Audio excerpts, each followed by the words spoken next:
Very good morning, students. Today, I am going to discuss the next method, reproductive rates. So, in the previous class, we had completed measures of fertility rates, CBR, GFR, ASFR, and TFR, along with merits and demerits with problems. So today, let us discuss about reproductive rates. Now, see, in the previous method, fertility rates method is totally unsuitable for giving an idea of the rate of growth of population, which in all the methods as a demerit, as one of the demerit we have discussed, right? In the previous all the four methods in fertility, we have discussed the rate of growth of population due to births is totally unsolvable in fertility rates because of ignoring the mortality rate. So not only the mortality, if you have observed keenly, there we have confined to only number of live births. So only live births we have considered, but we did not mention whether it is male birth or female birth, I mean baby boy or girl. Now the name will explain that reproductive rates, reproduction, reproduce. See, now the birth rate, how it reproduce? When a mother give birth to a female, not a male. Just imagine, in this entire world only male births were occurred. All the male births at particular time, I mean say particular 1 year, the entire world has given a birth to only male. Just imagine, what would be the population? Definitely population may remain constant or population may decrease, but the rate of growth is highly impossible when all the entire world, the female has given birth to only male. Just imagine. So we can't even imagine like that also, right?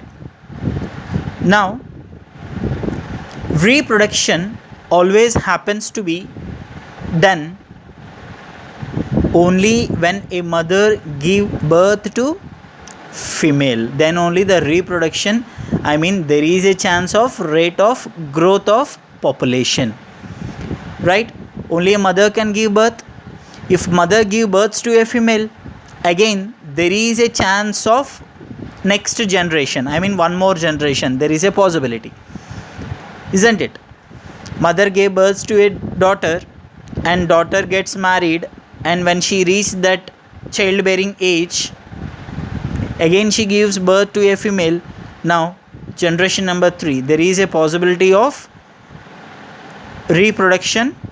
So that way the reproductive rate has to be calculated by considering a female give birth to a baby girl, again that baby girl, I mean daughter, reached her childbearing age, again she is having a chance of giving one more birth, I mean reproduction. So this is the way the reproductive rates has to be done. Clear? Now see, fertility rates method is unsuitable for giving an idea of the rate of growth of population because they ignore the sex of newly born children and their mortality. Remember these 2 points, I mean ignoring the sex of newly born at the same time and their mortality of female, woman, girl. These 2 things were totally ignored in fertility rates, so that fertility rates method is completely unsuitable for giving an idea of the rate of growth of population because we are ignoring both sex of newly born as well as its mortality. If mortality is ignored, we may not get correct rate of growth of population because it ignores the death of female children before reaching the childbearing age. So we are totally ignoring the death of female children before reaching the childbearing age. If mortality is ignored, we cannot get the correct rate of growth of population. Where the mortality is considered, at the same time newly born children, the sex of newly born children is considered, there is a chance of finding the rate of growth of population due to births. So let us see the methods. Reproductive rates. For measuring the rate of growth of population, we calculate the reproductive rates, right? For measuring the rate of growth of population, we calculate the reproductive rates, provided only female births are considered. At the same time, the mortality of female is taken into account. So under these two assumptions, we can measure the rate of growth of population. So to calculate these reproductive rates, we have two methods. Number one, gross reproductive rate. Number two, net reproductive rate. So let us see gross reproductive rate, GRR. Gross reproductive rate, it is a redefined measure of fertility which account for future mothers, because we are considering sex of a newly born, that too only female, because female has a chance of reproducing and reproduction process. Clear? So look at this definition. Sum of annual WSFR of the entire reproductive span without mortality. So gross reproductive rate, the sum of annual WSFR. So I'll explain you what is the difference between ASFR and WSFR. The sum of annual WSFR of the entire reproductive span 15 to 49 without mortality. Even GRR is not considering the mortality of female woman. Remember this. But GRR is considering the sex of newly born but not mortality. It shows the rate at which mothers would be replaced by daughters and the old generation by new if no mother died or migrated before reaching the childbearing age. So before reaching the childbearing age, 49 year, upper age, 49th year, we are ignoring here also no mother is died. We are ignoring the mothers dying as well as migrating. Clear? So let us see the formula of GRR. GRR equals to I into summation, where I equals to 15 to 49 childbearing age, WSFR. I said you difference between WSFR and ASFR. Tell me, ASFR means age specific, WSFR means woman specific. In ASFR, particular age group, birth rate we have calculated, individual age group, number of live births in a specific age per female population in that particular age multiplied by 1000. But where in WSFR, number of female births, remember, that is the difference, age specific as well as woman specific. The name itself will tell you woman specific, that means particular female specific birth and female population. So that is the difference. But there in ASFR, only live births irrespective of male or female, but here we have to consider only female births. That's why WSFR formula is female births by female population into 1000 in a specific age. So the number of female births in a specific age divided by female population in that particular age multiplied by 1000, we get WSFR. There and here difference, there live births, here female births. There sex of newly born is ignored, here sex of newly born is considered, taken into account. So look at the formula, GRR equals to I into summation WSFR, woman specific fertility rate. You know what is I? Magnitude of the age class. That means generally we have quinquennial age. 5. So 5 has to be multiplied. Look at the conclusions based on that formula in the problem. How to conclude? If GRR value gets 1, it indicates that current generation of females of childbearing age will maintain itself on the basis of current fertility. Underline, without mortality. Even GRR is also ignoring the mortality of females. Am I clear? So only one change in GRR is we are considering, see, just compare their total fertility, here gross reproductive. Total fertility we have 5 summation annual ASFRs, wherein here in GRR 5 summation, 5 means quinquennial age, obviously it will be quinquennial, 5 summation annual WSFR. What is the meaning of WSFR? The ratio between female births by female population into 1000 in a specific age. So now if GRR value gets 1 after substituting, it indicates that current generation of females of childbearing will maintain itself on the basis of current fertility without mortality. If GRR value is less than 1, then obviously the population is declining. Population would be declined. If GRR value greater than 1, population would increase, high level. See this, GRR equals to 1, less than 1, greater than 1. How to bifurcate? When we want to calculate the average number of children in TFR, what we have done? TFR divided by 1000. Even here also, if you want to observe the population, whether it is increasing or decreasing, the GRR answer divided by 1000 if you do, you will be getting the rate. Okay, so the rate, how it indicates? The final answer, either GRR or NRR calculation divided by 1000 if you do, just like TFR, you will be getting the rate of growth of population. But GRR is not the exact method of indicating the rate of growth of population, because, tell me the reason? Even in GRR, we are ignoring the mortality of females. Clear? Till their childbearing age, 49, upper age. So here also we are ignoring it, but we considered what? Female births, sex of newly born we have considered, but not mortality of female. So this GRR method failed to produce the rate of growth of population due to births. So let us have merits and demerits of GRR. So merits, comparing fertility in different areas or same area at a different time periods, that is possible by using GRR. So we can compare fertility in different populations as well as or the same area in different time periods.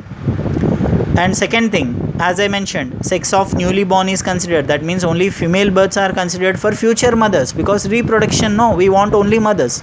We want to consider only females. Reproduction happens to be done only with the female. Next, what is the demerit? Just now I mentioned, even in GRR, it ignores the current mortality of women till their uppermost value of childbearing age, that is 49. Clear? So these are the merits and demerits of GRR. So I hope I am clear about GRR concept. So let us have the next method, net reproductive rate. Let us see whether this mortality is ignored or considered in NRR. If it is considered along with newly born, sex of newly born, then NRR method would be the ultimate method of finding or indicating the rate of growth of population due to births. So let us see NRR. Here come NRR, net reproductive rate. GRR does not take into account of current mortality. So to overcome that above situation, we use NRR. Just now I said that means in NRR we are not ignoring the mortality of female, we are considering the mortality of female. See the definition. The average number of daughters that would be born to a female if she passed through her lifetime conforming to ASFR, I mean age specific fertility, at the same time mortality rate of a given year. So only one thing here, the average number of daughters that would be born to a female if she passed through her lifetime conforming to age specific and mortality rate of a given year. I mean, so age is also conforming as well as the mortality is also conforming to a woman, right, who gave birth to a female, then this method is applicable. That is, the number of female children surviving till their reproductive ages as she passes through childbearing age. So this is the NRR definition. Let us see the introduction, I mean little note, how to conclude it. See now, let us compare GRR and NRR. What immediately will strike in your mind? GRR and NRR. One thing, GRR, newly born baby, sex of newly born baby is taken into account, wherein NRR, of course it is also considered. In GRR, mortality of female is ignored, but wherein NRR, it is not ignored, it is taken into account, it is considered. Mortality of woman is taken. So when mortality of woman is taken, obviously NRR value will get lesser than the GRR, right? Because mortality, survival rate of woman you have taken, but in GRR you have not considered. You assume that all the women survives throughout her lifespan, but here it is not like that. That's why NRR value will never ever exceed GRR value. Because of that one condition, NRR taken into account of mortality of females, GRR it ignores, right? So now when NRR equals to GRR, when these two rates will be equal, exactly a newly born daughters reached the childbearing age and passed through it, right? So that means NRR value, if you gets 1, it indicates that the current fertility and mortality rate, exactly the number of deaths of females, how many are happened, it will be replaced by the newborns, female borns. So that means population remains same, constant, it will not change. If NRR value less than 1, then population will be declining, it has a declining tendency. If NRR value greater than 1, it has a increasing tendency, right? But NRR and GRR, if you compare, NRR value will never exceed GRR. Say example, if GRR value is 1.5 something rate, if NRR is 1.2, right, that means check only NRR, because GRR should be ignored. The ultimate method is NRR. When you compare both GRR and NRR, if NRR value is less than 1, don't compare with GRR, because NRR will never exceed GRR. So look at the formula, NRR equals to I into WSFR into SR, where I equals to magnitude of age class, I mean the quinquennial age group 5, WSFR means female births by female population into 1000, SR means survival rate of woman, female. See, GRR and NRR, suppose if GRR value is 1.5 something, individually if you see, here the population is increasing, right? Here NRR value is 1.2, here also the population increases individually if you see, but together when you compare GRR value and NRR value will never ever cross GRR value. In such comparison, you have to taken into consideration of only NRR. GRR you ignore it. When NRR is 1.2 means greater than 1, what is the conclusion? Population increases. If NRR value is less than 1, 0.98 something, population decreases. When together you are calculating, only consider NRR, ignore GRR, but see to that NRR value will never exceed GRR. Am I clear? So this way the conclusion has to be written. So let us see the merits and demerits of GRR and NRR. Here come merits. It takes into account of current fertility and current mortality. Yes, NRR considers both current fertility, female births, sex of newly born, along with particular age groups, 15 to 49 childbearing also will be considered, as well as current mortality of women also considered. It shows a tendency of increase or decrease in the population. Yes, right, less than 1, greater than 1, the rate when you are calculating, no, obviously it has a tendency of increasing or decreasing, NRR, because mortality you are ignoring. Sometimes mortality would be higher, sometimes mortality would be lower. So the rate of growth of population due to births is possible. It indicates the rate of growth of population due to live births. Now demerits. It cannot be used for forecasting the future population.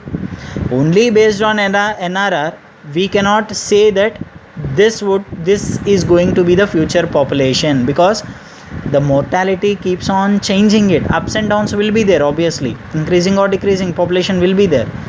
At certain point the population increases, at certain point the population decreases. All of a sudden, if more floods or earthquakes, sudden drastic climatic situation occurs, obviously the things will come down, population may decrease due to deaths, right? So that way future population cannot be estimated or forecasted by using NRR.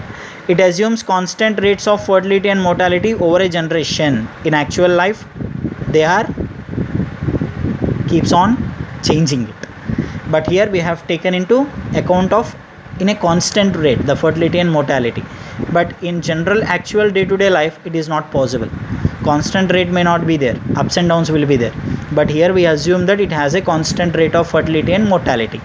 So our assumption is wrong. That's why it has come under demerit. Now, it depleted more by migrations than declining birth rate, right? So that is a demerit. See, migration is different. Shifting from one place to other, definitely the population decreases. Than declining the birth rate due to deaths, entirely different. Migrating or deaths, obviously the population decreases, isn't it? When you are taken into a constant account as second point, fertility and mortality over a generation, both are in a constant rate. If we assume that, then here either migration or the deaths remains the same. So we depleted more by migrations than declining birth rate in NRR method. That's why that has come under demerit. So this is all about GRR and NRR introduction. I hope you understand. If you have any doubts, please just rewind back and play again. You will get a clear idea about GRR and NRR. So among fertility rates and reproductive rates, that's why initially I have mentioned it's a refined fertility rate. Just like we say that refined oil, everything was filtered, right? Minerals, proteins, everything, calcium, all those things will be filtered. Refined one it is. Okay, here also the same thing. Everything is considered in NRR. Just check in NRR, just briefly. Age compositions are taken into account. Sex composition also taken. Particular childbearing is taken. Sex of newly born is taken. Mortality of female is taken. Right? Everything is considered. That's why this NRR method is an ultimate method of indicating the rate of growth of population due to births. Am I clear? So we shall see the problems based on GRR and NRR in the coming class. I hope everybody is doing great. Please stay home, stay safe. If you have any queries, you can drop it in a comment box. Just I'll go through it and then I'll try to rectify it. I'll try to re-explain it once again in the next videos. So please stay home, stay safe, be healthy. Okay? So listen all these classes. Do not misuse anywhere. So please give your best, do your best. Thank you.